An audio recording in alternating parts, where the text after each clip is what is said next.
Good day, investors. I'm John, joined by my colleagues Natalie, Ivy, and Erin. Today, we discuss Thermo Fisher breakthrough in bioprinting technology, allowing for the creation of functional human organ. We'll analyze its impact on the U.S. economy and stock market, recommending a buy for Thermo Fisher at 695.21 by the end of 2024, and a sell for DaVita at 24.58. Thermo Fisher's innovation has the potential to transform healthcare, addressing the urgent need for organ transplants as chronic diseases escalate.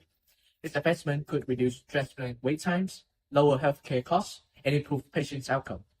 Next, Natalie will talk about investment thesis. There are three areas that present challenges and opportunities for investors. In healthcare, traditional organ transplant institutions may face challenges as bioprinting becomes mainstream, leading to increased demand for organ procurement and anti-rejection drugs due to the potential for custom organs made from patients' own cells. And conversely, the biotech sector is predicted for growth, with companies developing bioprinting hardware, software, and bioinks experiencing heightened demand. The insurance industry will also need to adapt, with health insurers reconsidering coverage for bioprinted organs. We anticipate a decline in long-term care costs, while life insurers will need to adjust actuarial models as life expectancy increases. And about Thermo Fisher Bioanalysis, Thermo Fisher Scientific is a U.S.-based leader in scientific instrumentation and laboratory diagnostics, holding a significant 36.5% of the industry revenue in laboratory supply wholesaling. From 2000 to 2021, U.S. organ transplant waitlist grew 60% annually, highlighting the need for innovative solutions like bioprinting. And in contrast, from 1970 to 2020, U.S. health services expenditures increased more modestly at 2% per year, and Ivy will continue with the DCF model.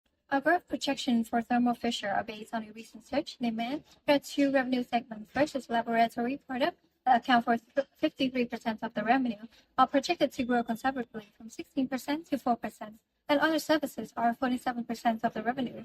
It's forecasted within the conservative growth based on the recent figures, also declining steadily to 4%.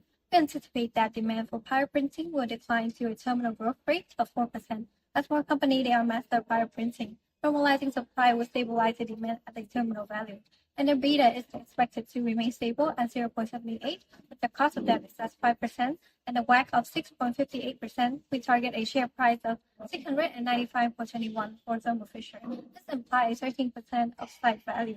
About the financial stability, expected free cash from growth is driven by the increased net income and new asset investment. It will boost depreciation and amortization expenses, contributing to the FCF growth. And the net effect of capital expenditure, they are rising due to new asset investment. Working capital management improvement should stabilize the effect on the FCF.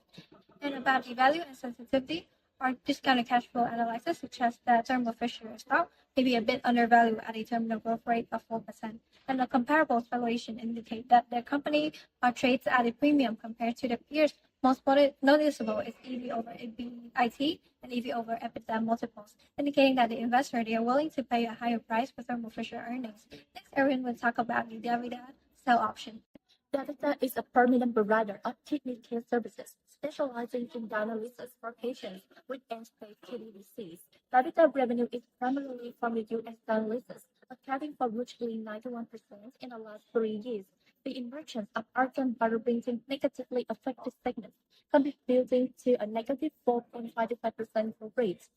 The WACC low of 5.31% results from its cost of debt of 4.64%. It's better below 1, so lower volatility compared to the market, signaling the stable growth. However, a reduced estimated share price of 24.58 reflects a low equity market capital influenced by a diminished total PV of terminal value and FCF over 8 years due to bioprinting innovations.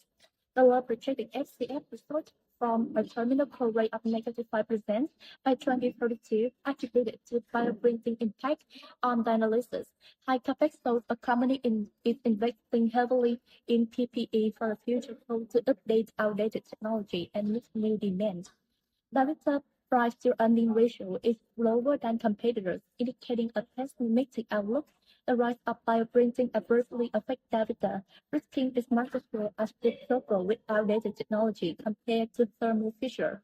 Next, Sean will talk about the conclusion and recommendations. So in conclusion, we recommend a long position on Thermo Fisher for a strong buy and a short on DaVita regarding DaVita's vulnerable position in the changing healthcare landscape.